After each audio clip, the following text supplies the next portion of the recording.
하나님 말씀 읽고 난 뒤에는 항상 아멘 하는 겁니다. 아멘이 무슨 뜻이죠? 동의합니다. 그렇게 되기를 원합니다. 이런 뜻이거든요.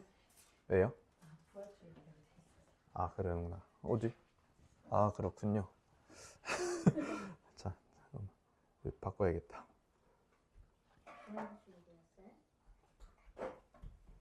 네, 됐죠? 자, 우리 지난 한 주 동안 부활신앙을 현실에서 경험하는 그런 한 주가 되셨습니까? 내 현실의 모든 문제들은 이 부활신앙 앞에서 사실은 힘을 쓸 수가 없다라는 거죠. 그래서 중요한 건 우리가 이 부활이라는 거를 역사적 사실로 일단은 믿어야 된다. 그게 사실은 너무 중요한 거예요. 부활이 무슨 우리에게 어떤 교훈을 주느냐, 부활이 우리에게 어떤 의미를 지느냐, 그거는요, 사실은 부차적인 문제입니다. 더 중요한 건 뭐냐? 예수님이 부활하셔서 예수님의 몸이 썩고 죽었다가 다시 살아났다. 그거를 믿어야 된다는 거예요. 그거를 믿는 방법이 뭐였습니까? 말씀을 들을 때, 그리고 성찬을 뗄 때, 부활신앙이 우리 안에 수납될 수 있다. 왜요? 부활이라는 것 자체가 사실은 이성적으로 이해할 수 없는 신앙의 요소거든요. 그걸 어떻게 이성적으로 받아들입니까? 말이 안 되죠. 죽었다, 살아났다라는 것 자체가. 그래서 믿음으로 받아들여야 되는데 그 믿음으로 받아들이게 되는 통로가 바로 말씀과 성찬이다 이야기를 했습니다. 오늘은 이제 우리가 창세기를 마치고요, 드디어 출애굽기 1장으로 들어가면서 오늘 말씀의 제목을 공백이 아닌 여백이라는 제목으로 우리가 출애굽기 전체적인 좀 개요와, 항상 새로운 성경을 들어갈 때는 좀 제가 개요를 나누겠습니다. 이 성경이 어떤 방향으로 보면 된다, 이렇게 개요와 오늘 출애굽기 1장 말씀을 좀 나누어 보도록 하겠습니다. 우리 한번 따라해 볼까요?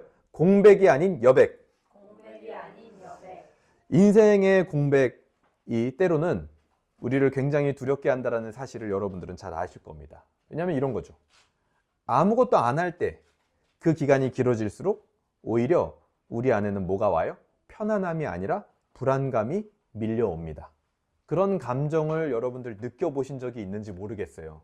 근데 저는 종종 느껴볼 때가 있었던 것 같습니다. 아무것도 안 할 때 오히려 더 불안한 거죠, 사람이라는 건. 그래서 어떤 사람들은요, 성공의 반대말이 뭐냐라고 했을 때 성공의 반대말은 실패가 아닙니다, 이렇게 얘기를 해요.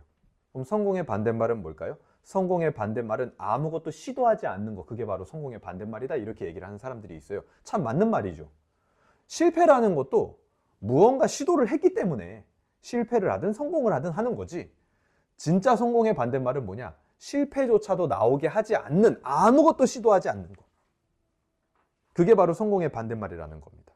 그래서 우리는 아무 시도도 하지 않는 그 공백의 시간을 사실은요, 사람들은 본능적으로 알고 있는 것 같아요. 그렇게 하면 안 된다는 걸. 그래서 두려워하는 거죠. 그래서 많은 사람들은 삶에, 인생에 공백을 두지 않으려고 무엇이라도 열심히 하게 됩니다. 그래서 허투루 쓰지 않으려는 그런 노력들이 사실은 신불신간에 누구나 다 가지고 있는 마음일 겁니다, 아마. 그런데 그 반대로 우리 인생에 공백을 두지 않는 거, 전혀 틈이 없는 거, 그것도 오히려 또 문제가 되죠. 공백을 두지 않고 쉼 없이 달리면요, 뭐가 금방 일어나요, 사람은? 번아웃이 옵니다, 번아웃. 공백을 두지 않으면요. 그리고 육체적으로, 정신적으로 반드시 문제가 생깁니다.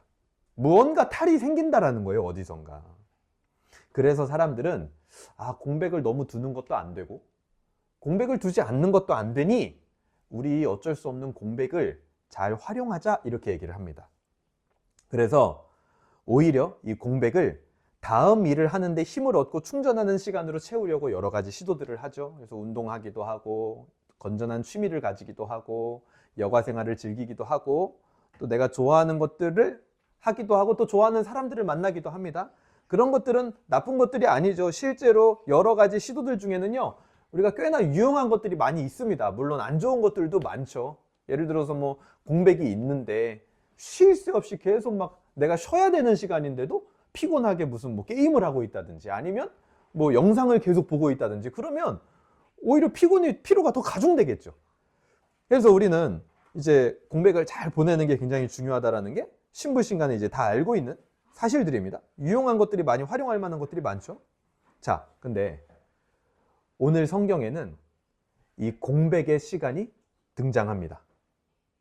하지만 성경은요, 이 공백이라는 것을 우리가 인위적으로 채워야 하는 것이 아니다라는 것을 보여줘요, 우리한테.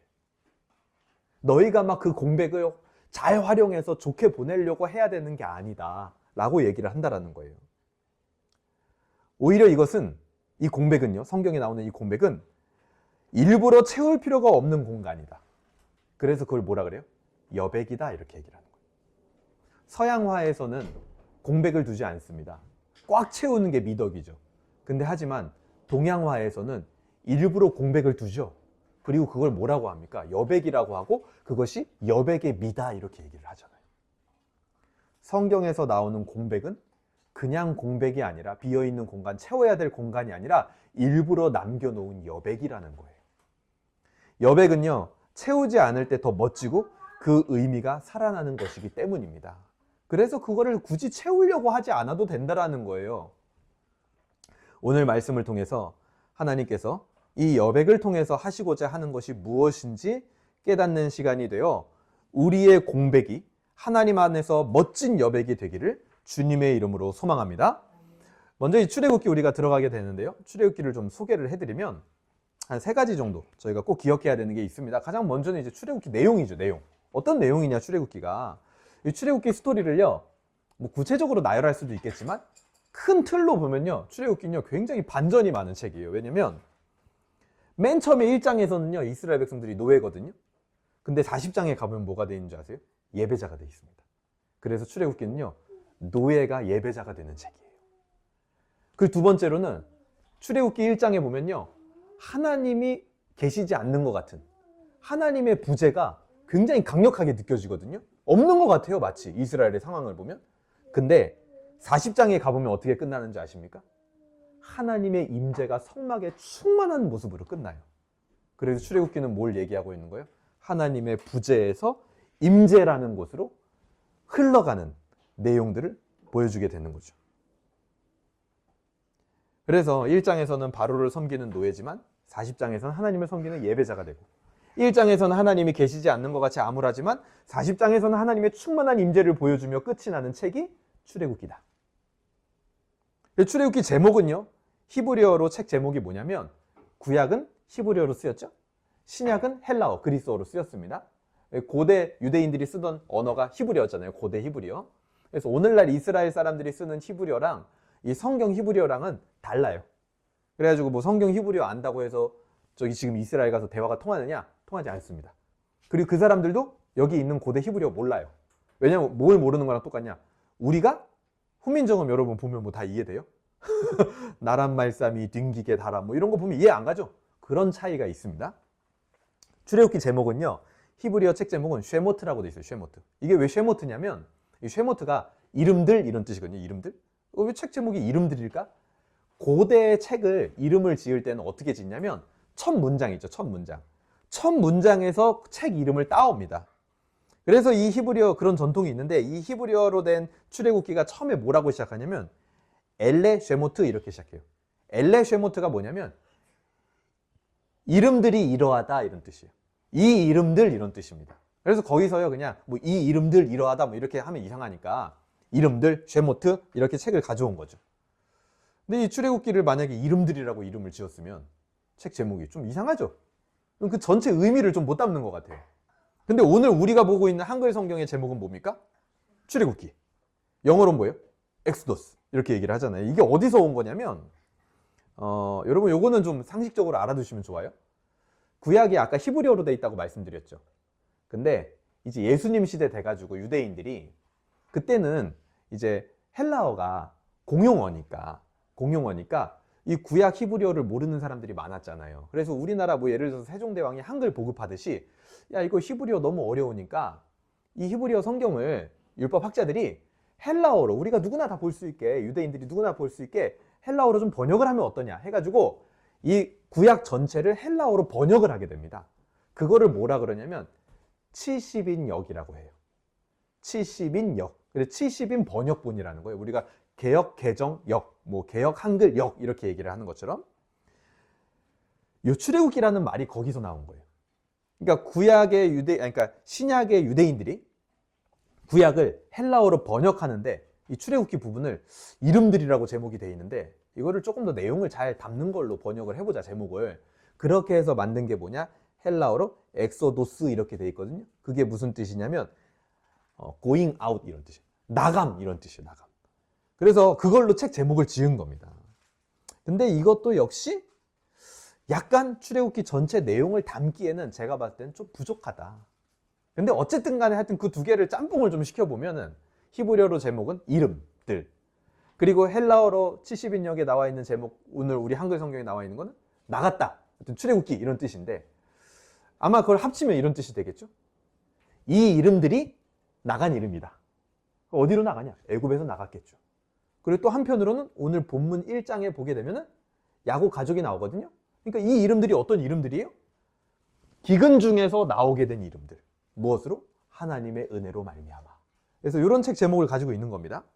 그리고 세 번째로 기억해야 될 건 뭐냐면 이 출애굽기부터 이제 본격적으로 창세기에 있었던 언약이 성취가 됩니다. 근데 그 언약의 큰 틀, 어떤 언약이 성취되냐? 첫 번째는 창조 언약이라는 게 있어요. 창조 명령. 그게 뭐예요? 하나님이 아담과 하와를 지으시고 생육하고 번성하라. 그리고 노아 홍수를 통해서 이 지구를 멸하신 다음에 노아 가족에게 다시 또 생육하고 번성하라. 이걸 줬거든요. 그리고 아담에게도 뭐라 그랬냐? 생육하고 번성하라라는 약속을 줘요. 이삭에게도 야곱에도 그 약속을 계속 줍니다. 그것이 본격적으로 이스라엘의 현실 속에 어떻게 성취되는지를 보여줘요.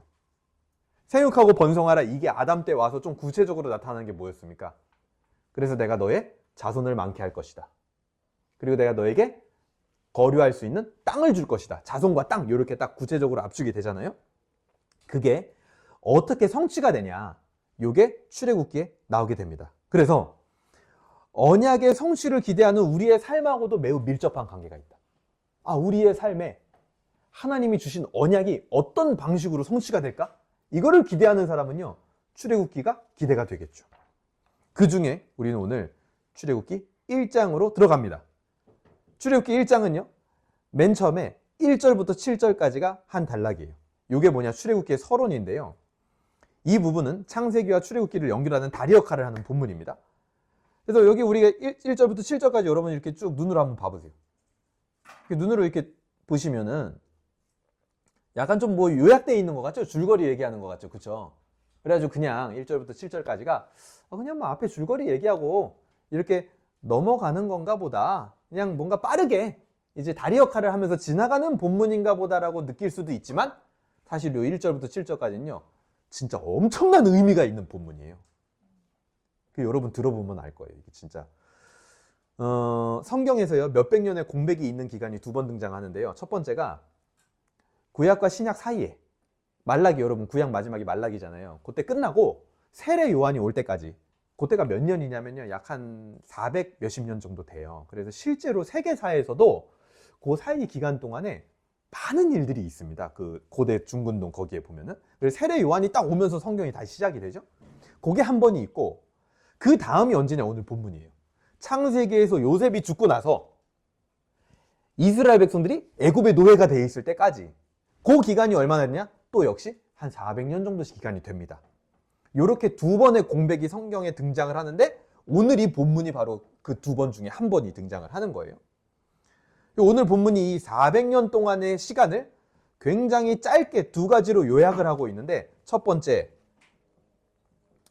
6절 보세요. 6절 같이 한번 읽어볼까요? 시작!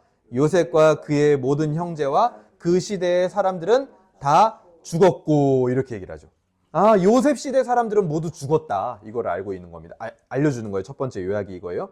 그리고 두 번째는 뭐냐? 7절 보세요. 읽어보세요. 시작! 이스라엘 자손은 생육하고 그러나 번성하고 매우 강하여 온 땅에 가득하게 되었더라. 어떻게 됐다고요? 이스라엘 자손들이 온 땅에 가득하게 됐대요. 그래서 이 두 가지 요약, 요셉 시대 사람들은 다 죽었다, 이스라엘 사람들이 온 땅에 가득하게 됐다, 이것은 매우 의미가 있는 요약이고 공백 같아 보이는 400년의 시간을 굉장히 중요하게 만들어버리는 요약입니다. 이 두 가지가. 1절에 보면요, 야곱과 함께 각각 자기 가족을 데리고 애굽에 이른 이스라엘 아들들의 이름은 이러하니, 이렇게 나오죠. 여기서 이스라엘의 아들들, 요게요 히브리어로 보면 브네 이스라엘 이렇게 돼 있어요. 브네 이스라엘 이렇게 돼 있습니다. 히브리어로. 자, 기억하세요. 그리고 7절에 가보면 이스라엘 자손은 생육하고 불어나 이렇게 돼 있죠. 근데 거기서 이스라엘 자손도 똑같이 뭐라고 돼 있냐? 히브리어로 브네 이스라엘 이렇게 돼 있어요. 그러니까 두 개가요. 완전 똑같은 단어를 써요. 근데 번역은 어떻게 했어요? 따르게 했죠. 어떻게 해요? 하나는 야곱의 아들들, 하나는 이스라엘 자손이라고 민족적으로 표현을 하게 됩니다. 그러니까 이 400년의 공백 기간 동안 야곱의 아들들이 이스라엘 민족으로 변모했다라는 걸 보여주는 거예요. 특히 이 표현 방식을 보면은 어떻게 변모를 하게 되냐? 생육하고 번성하다라는 말로 돼 있죠. 근데 그게요, 딱 뭐가 떠오르는 말씀이냐면 창조 명령. 하나님이 아담과 하와를 지으시고 생육하고 번성해라. 그리고 아브라함에게 주신 자손과 땅, 생육하고 너도 번성해라 라는 그 명령이 떠오르게 하는 표현입니다. 그런데 여기에는요, 그 명령뿐만 아니라 추가된 게 몇 개 있어요. 7절 보세요. 생육하고 불어나 번성하여 어떻게 됐다고요? 추가돼 있죠. 매우 강하여 이렇게 돼 있죠. 매우 강하다. 이 매우 강하다라는 표현은요, 이삭의 주제어 같은 단어입니다. 왜냐하면 창세기 26장 16절 한번 잠깐 여기 책 손가락으로 펴놓으시고 창세기 26장 16절 한번 보세요. 26장 16절 찾으셨으면 우리 같이 한번 읽어보겠습니다. 26장 16절 아비멜렉이부터 시작. 아비멜렉이 이삭에게 이르되 내가 우리보다 크게 강성한 즉 우리를 떠나라 이렇게 얘기하죠. 이게요, 이삭이 계속 들었던 말이에요. 너가 너무 강하다라는 거예요. 근데 여기 뭐라고 돼 있어요? 매우 강하여. 그래서 이 표현은요, 딱 이삭을 떠오르게 하는 표현입니다. 한글 번역으로 봤을 땐 잘 모르겠죠. 근데 하지만 히브리어로 봤을 때는 이삭의 주제어예요. 이 강하다라는 말은. 그리고 또 뒤로 가보면 매우 강하여 온 땅에 가득하게 되었다 이렇게 돼 있죠. 가득하다. 이게요, 히브리어로 직역을 하면 퍼져나가다 이렇게 돼 있어요. 퍼져나가다. 이 퍼져나가다라는 표현은요, 누구의 주제어냐? 야곱의 주제어입니다. 창세기 28장 14절 보세요. 28장 14절 한번 찾아볼게요. 28장 14절 한번 읽어볼까요? 28장 14절 시작. 내 자손이 땅의 티끌같이 되어 내가 서쪽과 동쪽과 북쪽과 남쪽으로 퍼져나갈지며 이렇게 돼 있죠. 퍼져나갈지며. 그게 여기에 뭐라고 돼 있는 거예요? 온 땅에 가득하게 되었다. 이게 야곱의 주제어입니다. 퍼져나간다. 그래서 야곱은요, 활동 반경이 굉장히 넓죠. 야곱을 나타내는 말입니다. 즉 정리해볼까요? 이 공백의 시간은 창조 명령뿐만 아니라 아브라함과 이삭과 야곱 족장들에게 주어진 언약이 성취가 되어가는, 실제로 매우 의미가 있는 시간이라고 성경은 이야기하는 겁니다. 이 400년의 기간이 그냥 지나가는 시간이 아니다. 그거를 또 어떻게 설명을 하고 있어? 우리에게 매우 정밀한 표현 방식을 써가지고 우리가 주의 깊게 보지 않으면 눈치채지 못할 만큼 굉장히 정밀하게 성경은 우리에게 표현하고 있는 거예요. 그래서 이 400년은요, 그저 무언가로 채워졌어야 하지만 채우지 못한 허무한 공백의 시간이 아니라 매우 의미 있는, 아까 처음에 말했던 대로 동양화의 그 여백과 같은 기간이라는 거예요. 이 여백은요, 그냥 흘러가는 시간이 아니라 하나님의 약속을 향해 나아가는 방향성을 가진 시간이었습니다. 그리고 정한 때가 되니까 이스라엘 하나님의 계획을 따라 번성하여 많아졌다라는 거예요. 민족들이. 자, 그리고 또 한 가지 우리에게 뭘 보여주냐면, 자 보세요. 지금 야곱의 아들들이 70명이 이스라엘 민족이 돼버렸단 말이에요. 많아졌어요. 자, 그래서 자손의 언약이 성취됐죠. 그러면 하나 남은 언약이 뭐예요? 땅의 언약이 남았단 말이에요. 자손과 땅을 아브라함에게 약속해줬는데 땅의 언약이 지금 남았잖아요. 그래서 자연스럽게 이 자손의 언약이 성취된 걸 보면 우리는, 인간은 뭐가 생각나요? 그 다음 약속해줬던 거, 땅. 예를 들어서 우리가 선물을 2개 해주기로 했어요. 꽃하고 반지를 주기로 했어요. 근데 꽃을 딱 줬어. 그럼 뭘 기대해요? 반지가 당연히 기대가 되죠. 아, 이제 꽃 받았으니까 만족했다 이래요? 아니란 말이에요. 반지가 반드시 기대가 된단 말이에요. 자손의 언약이 딱 된 걸 보면, 아, 그럼 진짜 땅도 주시겠네? 하고 땅의 언약이 생각나게 하고 기대하게 하는 게 바로 오늘 이 본문입니다. 땅의 언약의 성취도 머지 않았다라는 거죠. 그런데 여기 이 본문에서요, 재밌는 게 이 언약의 성취가 막 진행되는 과정 중에 우리가 출애굽기 1, 2장을 보면요, 그 언약의 성취를 누가 방해하고 있는 줄 아세요? 바로가 방해를 합니다. 애굽의 왕이었던 바로. 그래서 이런 관점으로 볼 때 바로는요, 단순히 이스라엘을 핍박하는 핍박자가 아니에요. 뭐예요? 하나님의 언약의 성취에 정면으로 지금 도전하는 그런 아주 허무맹랑한 사람이 돼버리는 겁니다. 그러니까 자기도 몰랐겠죠. 근데 자기도 어느새 그 위치에 서 있는 거예요. 엄청난 그 400년의 시간을, 창세기부터 이어져 오는 시간을 지금 자기가 대적하고 있는 겁니다. 자, 우리들의 시간도요, 여러분 동일합니다. 그저 공백처럼 느껴지는 시간이 있을 수 있어요, 우리 인생 가운데. 내가 지금 뭐 하고 있는 거지? 내가 지금 이거 해가지고 도대체 뭐지 나한테 남는 게? 이스라엘에게는요, 그런 시간이 약 400년이 됐어요. 그 시간이 우리 인생에서도 우리 생각보다 굉장히 길게 느껴질 수도 있습니다. 하지만 그 시간은요, 공백이 아니라 여백이다라는 사실을 여러분 기억하시길 바랍니다. 매우 의미가 있는 시간이에요. 어떻게 해요? 전체가 완성되었을 때 아름답게 느껴지기까지 하는 그 여백의 시간이라는 거예요. 아, 전체가 딱 완성돼 보니까 그때 그 공백처럼 느껴졌던 시간이 공백이 아니라 여백이었구나라는 걸 깨닫게 되는 거예요. 그리고 그게 너무 아름다워 보이는 거예요. 하나님의 언약은요, 언제나 전진합니다. 그래서 언약 안에 있는 우리의 시간도요, 방향성을 띠고 있는 거예요. 그리고 그 시간들 속에서 언약은 차례로 성취된다는 사실을 잊지 마시길 바랍니다. 그 중에서도 오늘 본문은 구체적으로 땅의 언약을 기대한다라고 얘기를 했죠. 자손의 언약이 성취되고. 이거는요, 제가 봤을 때는 우리 교회적으로도 기대되는 말씀이에요. 아, 이제 하나님이 우리가 갈 땅, 우리가 그걸 놓고 지금 계속 기도를 하고 있는데 땅의 언약이 성취될 거를 지금 기대하게 하신단 말이에요, 하나님이. 그리고 실제로 출애굽기 전체를 통하여 이스라엘이 가나안 땅을 향해서 갑니다. 아, 굉장히 기대되는 말씀인 거죠. 우리를 어떤 땅으로 인도하실 것인가? 우리는요, 우리가요, 몰라요, 여러분. 저도 모릅니다. 우리 교회가 항공모함일지, 아니면 옛날에 그 항구 같은 데 보면은요, 그 큰 배들이 이제 정박하러 들어올 때, 여러분 아실런지 모르겠는데, 그 큰 배가요, 혼자서 정박을, 주차를 못해요, 쉽게 말해서. 그 큰 배가 정박하려면 앞에요, 조그만한 배가요, 한 3대 정도가 큰 배를요, 딱 연결을 해가지고 쭉 이끌어줍니다, 배길을. 그거를 뭐라 하냐, 도선배라고 해요. 그거를 하는 사람들을 도선사라고 하는데, 그 도선사들은 항해 스킬이요, 끝내주는 사람들이에요. 왜냐하면 자기들이 좀만 잘못 인도하죠, 큰 배가 끄짝끄짝 나거든요. 막 부두 밀고 들어오거든요. 그럼 큰일 나겠죠. 그래서 큰 배가 할 수 없는 그런 세밀한 스킬들을 사용해서 큰 배를 인도하는 게 도선배라고 해요. 자, 우리는요, 우리가요, 항공모함일지 아니면 그런 조그만한 도선배일지 알지 못해요, 우리가 교회가 어떻게 될지. 근데 중요한 건 뭐냐면, 어떤 종류의 배든지 하나님의 언약과 인도하심이 있는 기대할 만한 배라는 건 확실하다는 거예요, 우리 교회가요. 그 배에 승선하신 여러분 축하합니다. 저는 장담해요, 진짜로. 어떤 형태든지 반드시 하나님의 언약과 인도하심이 있을 것이다. 이 출애굽기 1장 말씀을 준비하면서 저도 너무 기대가 되고, 나도 그 배에 타고 있다라는 사실이 너무 감사하더라고요, 사실은. 정리합니다. 이 첫 번째 단락은요, 창세기와의 다리 역할을 합니다. 야곱의 가족이 한 민족이 되었음을 보여주고, 창조 언약과 족장들의 언약이 성취되었다는 걸 보여줍니다. 그리고 이제는 땅의 언약을 기대하게 합니다. 그리고 바로는 이런 언약의 실행자인 하나님을 대적하는 위치에 놓이게 되는 거예요. 그런 기본 세팅들을 1절부터 7절까지 하고 있는 거죠. 그리고 오늘 이제 두 번째 단락까지만 볼 건데, 두 단락으로만 볼 건데, 8절부터 22절입니다. 8절부터 22절의 제목을 붙여보자면 언약의 위기예요. 언약의 위기. 하나님이 언약을 기대하게 했는데, 이 성경이 우리한테 언약을 기대하게 했는데, 처음 시작이 뭐냐? 일단 위기로 시작을 한다는 거예요.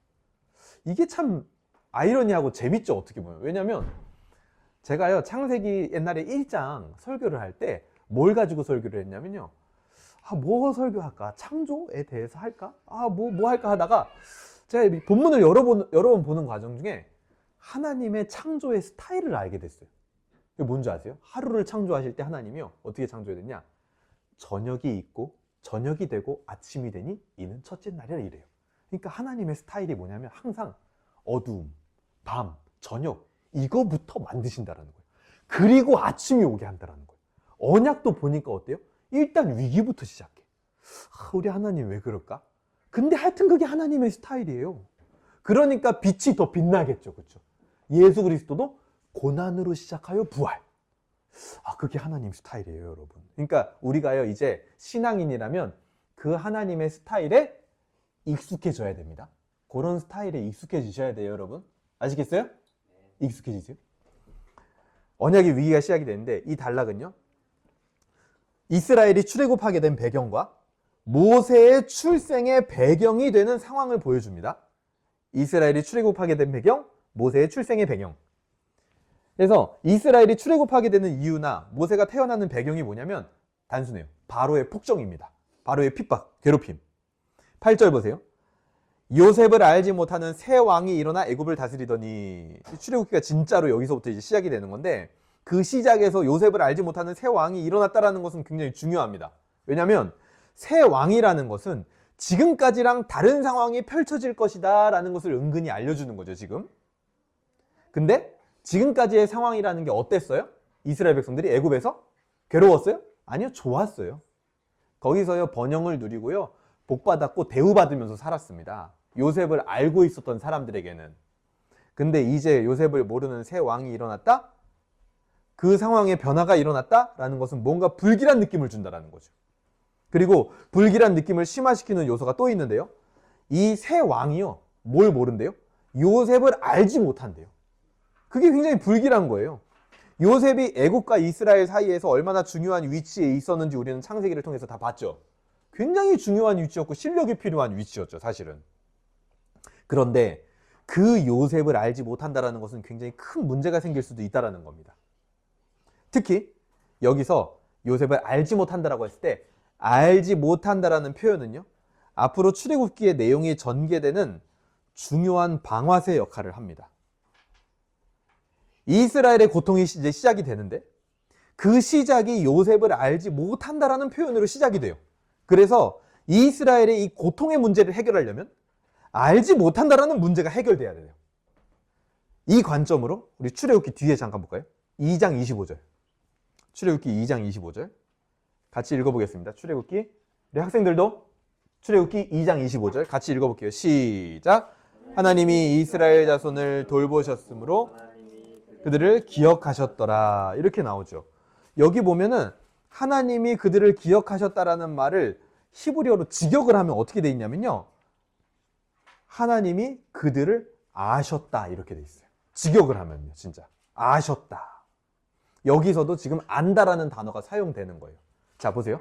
애굽에서 새롭게 일어난 그 새 왕이 알지 못했기 때문에 이스라엘 백성들이 고통당했죠. 그런데 그 고통이 하나님의 아심을 통해서 해결되기 시작한다는 거예요. 그 패턴을 가지고 있어요. 10가지 재앙에서 나중에 보겠지만 바로는요, 계속 하나님을 알지 못하는 자로 스스로 고백을 합니다. 여호와가 누구이건데 내가 여호와를 알지 못한다 이렇게 얘기를 해요. 그런데 하나님은요, 10가지 재앙 속에서 다 자기를 어떻게 소개하냐면 그들, 애굽 백성들, 그들이 나를 여호와인 줄 알리라 이렇게 반복적으로 말씀하십니다. 모른다, 알지 못한다와 안다가 계속 출애굽기의 내용을 전진시키는 방아쇠 역할을 한다라는 거예요. 그래서 하나님을 안다, 알지 못한다라는 것은 매우 중요한 문제가 됩니다. 그래서 우리가 매주 모여서 성경 공부를 하는 이유가 그건 거예요. 하나님을 알기 위해서, 모르는 자 되지 않기 위해서. 그리고 나서 이제 9절부터 10절까지는 보게 되면 이 바로에게 알지 못한다라는 거 외에 또 다른 문제가 발생을 해요. 그게 뭐냐면 10절 보세요. 9절에는 보면 이렇게 나오죠. 그가 그 백성에게 이르되 이 백성 이스라엘 자손이 우리보다 많고 강하다. 자, 우리가 그들에 대하여 지혜롭게 하자. 두렵건대 그들이 더 많게 되면 전쟁이 일어날 때 우리 대적과 합하여 우리와 싸워서 이 땅에서 도망치면 어떡하냐. 그래서 우리 좀 지혜롭게 하자. 뭔가 두렵다. 이렇게 얘기를 하는 게 바로 바로의 또 다른 문제예요. 뭐냐? 이스라엘에 대한 막연한 두려움이 있다는 겁니다. 그 두려움의 근거가 뭘까요? 자기 스스로 얘기를 하죠. 뭐라 그러냐면 이스라엘이 애굽 사람보다 많다라는 거예요. 여러분, 근데 우리 이성적으로 생각해 봅시다. 진짜 이때 이스라엘 사람들이 애굽 사람보다 많았을까요? 아니에요. 절대 많을 수 없어요. 아무리 이스라엘 사람들이 많아 보여도 어떻게 애굽 전체 사람보다 많을 수가 있습니까? 말이 안 되죠. 그거는 이스라엘 사람들이 예를 들어서 더 많아졌다. 그건 그냥 이스라엘이에요. 애굽이 아니라. 근데요, 그렇다면 이거는요, 지금 통계가 아니라 바로 왕 안에서 일어나는 뭐예요? 그냥 막연한 심리적인 두려움인 거예요. 막 많아 보이는 거예요, 막. 그러니까 표현 자체도 어떻게 나와요? 이 이스라엘이 우리보다 많다, 막 이렇게 표현을 하고 있는 겁니다. 막연한 두려움이라는 거죠.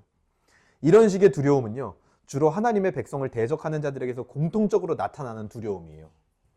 이 민수기에 가보면요, 모압 왕이었던 발락이라는 사람이 등장을 합니다.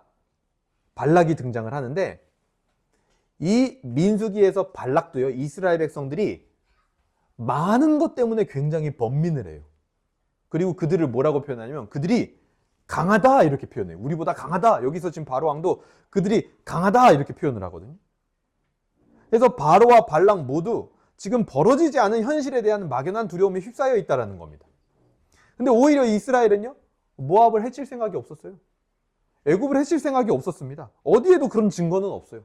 오히려 신명기 2장 9절에 가면요, 하나님이 뭐라고 하시냐면, 모세가 뭐라고 했냐면 너희는 모압을 해하지 말라 이렇게 얘기해요. 아무 그런 생각도 없는데 자기들이 괜히 두려운 거예요. 지금 이런 두려움과 비슷한 모습이 누구에게도 나타나냐? 하나님의 백성의 대적자들에게도 나타나는 게 아니라, 제가 보니까 요셉의 형제들한테도 나타났던 적이 있어요. 언제요? 아버지 장례 치르고 나서 요셉이 우리한테 복수할까 해야 할까 두렵다. 그래서 요셉한테 가서 뭐라 그래요? 내가 너의 종이 되겠다. 그러니까 우리한테 해코지하지 말아라. 이런 부탁을 막 하잖아요. 그러니까 요셉이 그 모습 보고 어떻게 합니까? 너무 안타까워한단 말이에요. 막연한 두려움, 자기가 무슨 해치우려는 그런 뉘앙스라도 비쳤으면 모르겠는데 전혀 그런 마음이 없었거든요. 근데 형들이 막 혼자서 그냥 두려워하고 있는 거예요. 자, 보세요.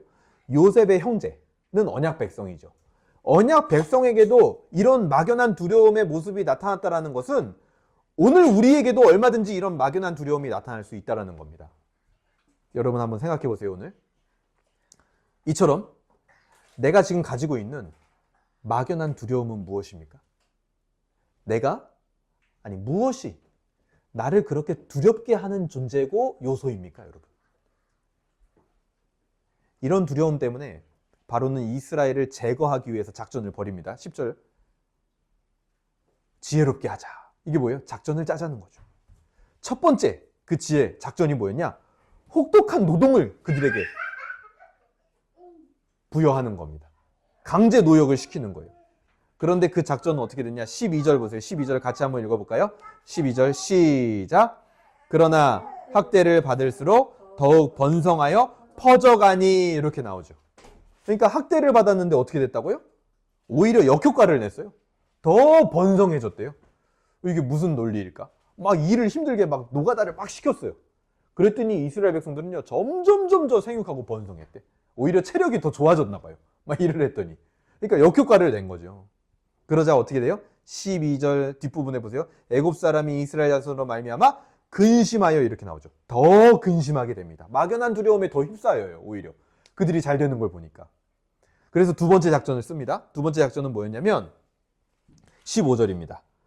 애굽 왕이 히브리 산파 십부라라 하는 사람과 부하라 하는 사람에게 말하여 이르되 너희는 히브리 여인을 위하여 해산을 도울 때 그 자리를 살펴서 아들이면 죽이고 딸이면 살려라. 이렇게 아주 교활한, 자기 손에 피 묻히지 않는 그런 방법을 씁니다. 히브리 산파 십부라와 부하를 이용하는 거였죠. 근데 여기서요, 15절에 보면 애굽 왕이 이렇게 돼 있죠. 원래 이 애굽 왕이 바로라는 표현으로 앞에서 나왔거든요. 근데 여기서만 특이하게 애굽 왕이다 이렇게 표현을 한단 말이에요. 이게 왜 그러냐면 애굽 왕이라는 것과 히브리 산파라는 거, 이거를요 대조하고 있는 거예요. 민족적 정체성을 일부러 대조해서 보여주는 거예요. 그러니까 바로 이러면 느낌이 안 와. 근데 애굽 왕 하면 애굽 사람. 근데 히브리 산파도 히브리 산파 하니까 히브리 사람. 딱 바로 대조가 되잖아요. 그거를 일부러 성경이요 강조해서 보여주는 겁니다. 그래서 이 작전이 잘 됐냐? 실패해요. 17절 보세요. 그러나 산파들이 어떻게 했다고요? 하나님을 두려워하여 애굽 왕의 명령을 어기고 남자 아기들을 살린지라. 왜 실패했냐면 히브리 산파들이요 애굽 왕이었던 바로보다도 하나님을 더 두려워했기 때문이에요. 이것이 언약 백성들이 가져야 하는 마땅한 두려움입니다. 여러분, 우리 삶에 두려움이 없을 수는 없어요. 근데 하지만 막연한 두려움 갖지 말라는 거예요. 바로와 요셉의 형제들이 그랬던 것처럼 우리가 가져야 되는 두려움은 근거 있는 하나님을 두려워하는 두려움을 가져야 된다는 거죠. 바로처럼 막연한 두려움이 아니라 근거 있는 거룩한 두려움입니다. 우리는 하나님의 일에 대하여, 하나님의 역사에 대하여, 하나님의 백성에 대하여 건전하고 거룩한 두려움을 가지고 살아가고 있습니까? 그런 면에서 히브리 산파는요 애굽 왕 바로보다 더 위대한 사람이에요. 그런 면에서 볼 때는. 그래서 어떻게 됩니까? 20절 보세요. 하나님이 그 산파들에게 은혜를 베푸니 그들은 그 백성은 번성하고 매우 강해지니라. 그 산파들은 하나님을 경외하였으므로 하나님이 그들의 집안을 흥왕하게 하신지라. 바로의 집안은요 망하게 하고 오히려 이 산파들의 집안을 흥왕하게 했대요. 그러니까 차라리 하나님을 두려워하는 산파가 낫다라는 거예요. 막연한 두려움에 휩싸인 겁쟁이 왕이 되는 것보다 하나님을 두려워하는 거룩하고 용기 있는 산파가 되시기를 바랍니다. 그래서 이렇게 두 번째 작전마저 실패하자 세 번째는 직접적인 방법을 동원합니다. 그게 뭐였냐? 오늘 마지막이죠. 22절 한번 읽어볼까요? 시작! 그러므로 바로가 그의 모든 백성에게 명령하여 이르되 아들이 태어나거든 너희는 그를 나일강에 던지고 딸이거든 살려두라 하였더라. 이게 세 번째 방법. 굉장히 직접적이고 잔인한 방법이죠. 아들 태어나면 죽이고 강에 던져버리고 딸이면 살려둬라. 이게 이스라엘의 지도자 모세가 출생하는 배경입니다. 여러분. 절체절명의 상황인 거예요. 아이러니하게도요. 모세는 언약의 위기가 절정에 달했을 때 그곳에서 태어납니다. 인간적인 눈으로 봤을 때는 이 위기에서 과연 살아남을 수나 있을까? 아니 태어날 수나 있을까? 아니 태어난다 한들 하나님께서 도대체 어떤 방법으로 이를 쓰실 수 있을까? 감히 상상조차 할 수 없을 때 그때 하나님은요 리더를 태어나게 하시는 거예요. 가능성 제로의 상황에서 리더를 태어나게 하시는 하나님, 그게 하나님의 스타일이에요. 하나님은요 천지를 창조하실 때도 무에서부터 창조하셨습니다. 하나님의 구원도 그렇기 때문에 어디서부터 시작해요? 무에서부터 시작이 되는 거예요. 하나님의 일들은 언제나 이렇게 대적자들의 집요한 방해를 뚫고 성취가 됩니다. 어떤 방식을 통해서? 리더 한 사람이 준비됨을 통해서 그것이 성취되는 거예요. 이것으로 모든 대적자들의 비열하고 집요한 방해를 하나님은 깨트려 버리시는 거예요. 여러분, 리더는요 온실 속에서 자라지 않습니다. 이것은 세상에서도 통용되는 일반 은총의 원리이기도 해요. 반드시 리더는요 고통과 방해를 통해서 들판의 잡초와 같이 절벽의 소나무같이 튼튼한 뿌리를 가지고 태어난다는 거예요. 자라난다는 거예요. 여러분 이제 봄이라서 벚꽃이 폈죠. 이 벚꽃이요 제가 어저께 밤에 잠깐 보는데 낮에 봐도 충분히 이쁘죠 벚꽃이. 그렇죠? 근데요 여러분 진짜 기가 막힌 건요 제 개인적으로는 밤까지 바람에도 떨어지지 않고 피어있는 벚꽃 혹시 보신 적 있어요? 밤에 피어있는 벚꽃? 까만 밤하늘을 배경으로 한 흰색 꽃잎은요 더 매력적으로 보이고 굉장히 환상적입니다. 사진으로 그거를 담을 수가 없다니까요. 마치 꽃잎이 빛나고 있는 것 같아요. 까만데 하얘니까. 리더는 제가 봤을 때는 그런 거예요. 밤에 피는 꽃입니다. 그래서 더 아름다워 보이는 거예요. 하나님께서는 그렇게 리더들을 시작하게 하시는 겁니다. 하지만 우리로 하여금 그런 리더가 되지 못하게 하고 언약을 기대하지도 못하게 하는 그런 막연한 두려움들, 우리의 봉우리가 터지는 것을 막는 그 두려움들이 우리의 삶에 있다라는 거예요. 이 막연한 두려움은 어디서부터 도대체 피어나는 걸까요? 여러분 한번 생각해 보자고요. 제가 봤을 땐 그래요. 어떤 대상으로부터 나를 지킬 수 없다고 판단했을 때 우리는 두려움이 일어납니다. 그렇죠? 왜 나를 지킬 수 없다고 판단을 하게 되죠? 나를 지키는 게 나이기 때문이에요. 내 능력에 한계가 있기 때문에 나를 지킬 수 없는 내 능력치를 벗어나는 것들이 나한테 다가온다라고 할 때 우리는 두렵죠. 사실은. 걱정도 되고요. 우리는 알거든요. 내가 사실은 나조차도 지킬 수 없는 연약한 존재라는 것을 나 스스로 경험적으로 알고 있기 때문에 내 능력치의 한계를 너무 잘 아는 거예요. 그래서 그 이상이 왔을 때 두렵다라는 거예요. 아니 심지어 막강한 권력이 있어도 진짜 재물이 많아도 나를 지키는 것이 나라는 생각, 즉 자기 중심적인 생각을 가진 사람은요 언제나 불안에 시달립니다. 왜냐? 그거보다 더 큰 일이 이 세상에 많거든요. 아무리 큰 걸 가져도. 그래서 자연스럽게 인간은 어떻게 하냐면 내 한계를 알기 때문에 외부적인 요소를 찾아다닙니다. 거짓 안전물을 찾는 거죠. 예를 들어서 어떤 통계를 찾아요. 이렇게 하면 많은 사람들이 이렇게 됐고 저렇게 됐대. 그래서 나도 이렇게 가면 안전하겠지. 자기의 업적들을 되돌아봅니다. 아, 그래도 내가 이런 걸 한 사람인데 이거 넘어갈 수 있지 않을까? 혹은 어떤 사람은 사람을 찾아요. 나보다 능력이 더 좋은 사람이 나를 지켜줄 수 있지 않을까? 하물며 거짓 소망이라도 붙듭니다, 사람은. 그냥 말도 안 되는 공상이라도 하는 거예요. 쉽게 말해서 아, 그냥 다음 달 되면 뭐 괜찮아지지 않을까? 어떻게든 그냥 내년 되지 않을까? 뭐 이런 거짓 소망을 찾는 거예요. 이것들이 뭐예요? 다 거짓 안전물이에요. 외부적으로 막 찾지만 거짓된 걸 찾는 거예요. 그것들이 나를 막연한 두려움에서 해방시켜 주지는 못합니다. 그래서 결국 다 실패하죠. 누구처럼요? 바로처럼요. 아무리 지혜롭게 해봤자 다 실패하는 거예요. 그리고 그 두려움에서 벗어날 수 없는 우리에게 세상은요, 한 번 더 비수를 꼽습니다. 어떤 비수를 꽂아요? 야, 그렇게 언약의 성취를 기대하고 리더가 된다라는 거는 배경과 환경이 중요한 거야 라고 얘기를 합니다. 쉽게 말해서요, 어떤 수저를 물고 태어나느냐가 중요하다라는 거예요. 그래서 우리의 막연한 두려움을 나의 배경이 충분하지 못했기 때문에 그런 것이다. 그래서 내 능력이 한계가 있는 것이다 라고 책임을 돌리게 합니다. 왜요? 그래야 잠시 잠깐이라도 내 마음이 편할 것 같기 때문이에요. 남을 확 욕해버리고 남한테 책임 돌리면 내 마음이 잠깐 편하거든요. 그래서 우리 인생이 그것이 계속 반복되게 만들어버려요. 그리고 나서 밤에 자기 전에 혼자 있을 때 아, 이랬으면 어땠을까? 저랬으면 어땠을까? 아, 내 인생도 이렇게 뭐 돈이 많았으면 어땠을까? 내가 이렇게 했으면 어땠을까? 하는 그런 말도 안 되는 공상들로 우리의 시간을 허비하게 만듭니다. 그리고 나서 딱 정신 차리고 나의 현실을 보면서 뭘 느껴요? 굉장히 강력한 허탈감을 느끼게 만들어버린다. 내 인생 시궁창이야, 현실은. 현실은 엉망진창이야, 내가 보니까. 그렇게 만들어버린다는 거예요.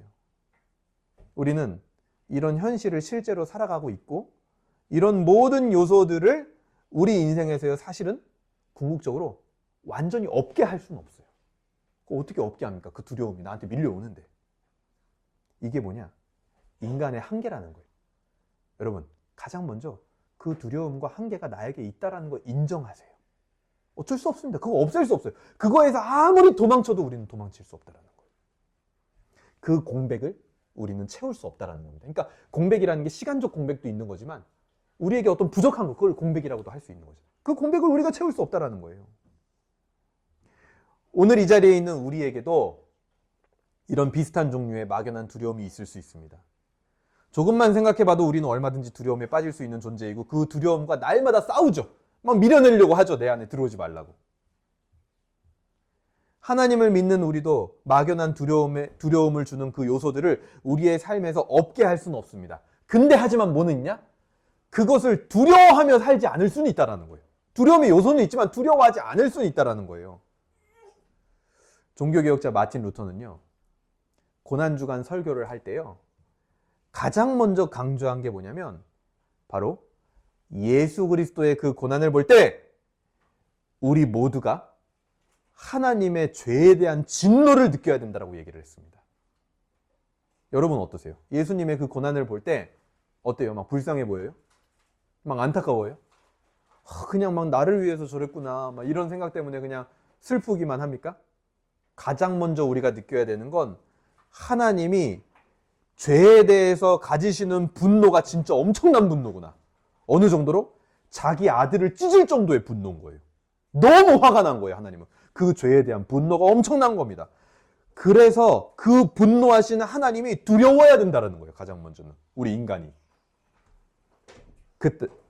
그러나 그때 하나님으로 인한 명확한 두려움을 느낄 때 우리는 역설적으로 아까 말했던 막연한 두려움에서 벗어나게 된다는 거예요. 그리고 곧 우리가 하나님께 느낀 그 거룩한 두려움이 결국에는 우리를 안전하게 한다라는 그 사실을 우리는 깨닫게 된다는 겁니다. 그 비밀이 있다라는 거예요. 하나님을 두려워한다라는 것에는. 여러분 그런 거 경험해 봤죠? 정말 두려운 존재가 내 편이 될 때 어때요? 안심이 되죠. 그렇죠?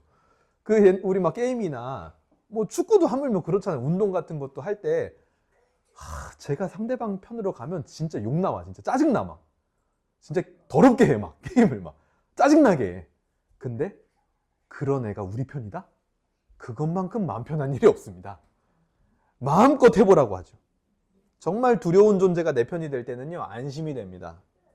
그런데 상대팀일 때는요, 정말 싫어요. 근데 하지만 내 편이라고 생각하면 정말 든든한 존재 경험해 보셨습니까? 아마 그것과 비슷한 것 같아요. 예수님께서 몸소 하나님의 진노를 다 받으시고 진정으로 두려워해야 될 분이 바로 하나님이다라는 사실을 우리에게 알려준다라는 거예요. 그 고난받는 모습을 다 보여주는 이유의 첫 번째가 그거라는 거예요. 그리고 그 방법을 통해서 우리를 이 세상의 막연한 두려움으로부터 어떻게 한 겁니까? 건져주시는 거예요. 거룩한 두려움으로 옮겨주시는 거죠. 그래서 말했죠. 두려움을 없앨 수는 없어요. 근데 하지만 그 막연한 두려움을 두려워하지 않고 살 수는 있습니다. 어떻게 해요? 예수님이 우리에게 거룩한 두려움으로 옮겨주시면 그 일이 가능한 거예요.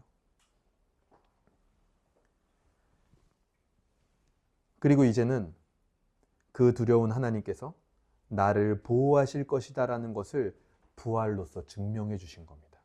그냥 그 두려운 하나님이 예수님을 너무 화가 나서 그냥 패 죽이고 끝나는 게 아니라 부활로 살리셨다. 아, 그래서 그 두려운 하나님이 나를 지키고 보호하실 거구나 라는 걸 알게 하신다는 거예요. 그래서 우리는 하나님을 두려워하는 리더가 되어 언약의 성취를 기대할 수 있게 되는 겁니다. 히브리 3파처럼 그리고 모세처럼 공백을 하나님은요 여백으로 만들어 주신다라는 거예요. 오늘 이 말씀을 어떻게 우리가 적용해 볼 수 있을까요? 첫 번째, 자손의 언약을 넘어 땅의 언약을 기대하시길 바랍니다. 나에게 주시는 땅의 언약은 무엇입니까? 한번 생각해 보셨으면 좋겠어요. 두 번째, 나를 괴롭게 하는 막연한 두려움은 무엇입니까? 그 언약을 기대하지 못하게 하는. 그 두려움을 극복하는 것은요, 단 한 가지. 그 두려움에서 빠져나올 수 있는 것은 단 한 가지입니다. 하나님을 두려워할 때. 그 두려움이 하나님을 두려워함이 될 때. 그것을 위하여 기도할 때. 그리고 그 하나님이 나를 보호하시는 분임을 믿으시길 바랍니다. 나를 괴롭게 하는 두려움을 한번 생각해 봤으면 좋겠어요. 뭔지. 그리고 세 번째, 공백이 아닌 의미 있는 여백을 통해서 하나님은요, 나를 리더가 되게 하시는 과정으로 지금 만들어가고 계시는구나 하고 나의 상황을 해석하시길 바랍니다. 여러분 아까도 말했죠? 리더는 온실 속에서 나오지 않아요. 수많은 성경의 리더들은 다 어려움을 뚫고 등장을 했습니다. 하나님이 천지를 창조하실 때도 저녁이 되고 아침이 되게 하셨어요. 우리를 구원하실 때도 예수 그리스도의 고난이 있고 부활이 있게 하셨습니다. 오늘 이스라엘의 출발 지점에도 언약의 위기가 있게 하시고 그거를 뚫고 모세가 준비되게 하셨다는 거예요. 그래서 뭐예요? 리더는 밤에 피는 꽃이기 때문에 더 아름다워 보이는 거예요, 여러분. 낮에도 아름답죠. 근데 밤은요, 벚꽃이 더 아름답습니다. 이따가 오늘 밤에 한번 보세요. 벚꽃은요, 밤에 볼 때 더 이쁘고 더 아름답고 흰색이요 빛나는 것처럼 보여요. 리더는 그런 존재예요. 밤에 피는 겁니다, 여러분. 그렇게 내 상황을 해석하시길 바랍니다. 그래서 그 공백이 이제는 여백이 되는 거예요. 모세의 탄생은요, 예수 그리스도의 탄생을 방불케 합니다. 그렇게 모세가 이스라엘을 구원하듯 예수님께서 온 백성을 구원하시는 거죠. 그렇다면 오늘날은 어떻게 해요? 예수 그리스도의 명령을 받아 교회가 그렇게 탄생을 하는 거예요. 자, 아까 우리 개인으로 봤죠, 리더의 탄생을. 자, 근데 교회도 마찬가지. 교회가요, 이 어두운 시대에 탄생을 하려면, 봉우리를 틔우려면 언제 봉우리를 틔운다? 어두운 밤중이에요. 어려움 중에 하나님은요, 교회를 세워 가시는 겁니다. 그럼 그 교회를 구체적으로 어떻게 세워가겠습니까? 바로 하나님을 두려워하는 그 리더들, 언약을 기대하는 그 리더들, 여백과 들판에서 태어나는 그 리더들이 오고 가는 세대에 복음을 전파하고 영혼을 구원하는 교회를 세워가는 거예요. 하나님께서 우리를 그런 리더로 부르시는 겁니다. 우리 대한예수교 장로회의 헌법과도 같은 신앙 고백, 웨스트민스터 신앙 고백서 5장에 보면요, 섭리라는 파트가 있어요. 거기 7항에 보면 뭐라고 나와 있냐면 이렇게 나옵니다. 하나님의 섭리가 일반적으로 모든 피조물들에게 미치는 것처럼. 그러니까 하나님의 인도하심은 우리 인간과 모든 피조물에게 임한다라는 거예요. 그런 것처럼 하나님은요, 가장 특별한 방식을 따라서 그의 섭리로 자기 교회를 돌보시며 그리고 모든 일을 교회의 유익이 되게 처리하신다. 그래서 모든 일을 합력하여 선을 이룬다는 말이 여기서 나오는 거예요. 모든 일이요, 뭐의 유익이 되게? 교회에게 유익이 되게 처리하신다라는 거예요. 말씀을 정리하겠습니다. 하나님의 언약 안에서요, 공백은 없습니다. 의미 있는 여백만 있을 뿐입니다. 그 여백이 때로 우리에게 고통과 두려움으로 다가올 수도 있어요. 무엇이 우리를 이런 막연한 두려움과 고통에서 벗어나게 합니까? 하나님을 더 두려워하는 겁니다. 그 은혜는 바로 예수 그리스도를 통하여 오늘 우리에게 임합니다. 그때 우리는 그 두려움이 결국 우리를 죄로부터 그리고 이 세상으로부터 지키시는 하나님의 한없이 따뜻한 사랑임을 우리는 성령을 통해 깨닫게 될 것입니다. 그때부터 우리는 언약의 성취를 기대할 수 있게 됩니다. 그리고 언약의 땅으로 인도하는 하나님의 구속 역사에 중요한 역할을 하는 리더가 되어 가는 것입니다. 그런 하나님의 은혜를 붙드는 여백의 미를 느끼는 한 주가 되기를 주님의 이름으로 소망합니다. 아멘. 우리 이 시간 같이 함께 기도하도록 할 텐데요.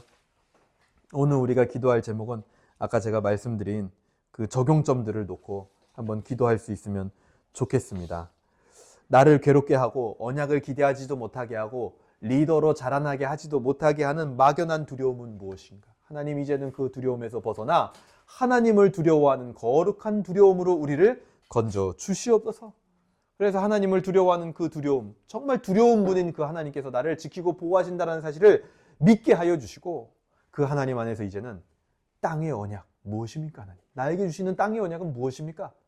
여쭤봤으면 좋겠고 또 두 번째로 나의 모든 상황들을 이것이 이 여백들이 나를 리더로 만들어가는 밤에 피는 꽃으로 만들어가는 과정이었구나. 그 사실로 모든 상황들을 해석하게 하여 주시옵소서. 또 그 외에 여러분 깨닫게 하시는 대로 우리 이 시간 함께 하나님 앞에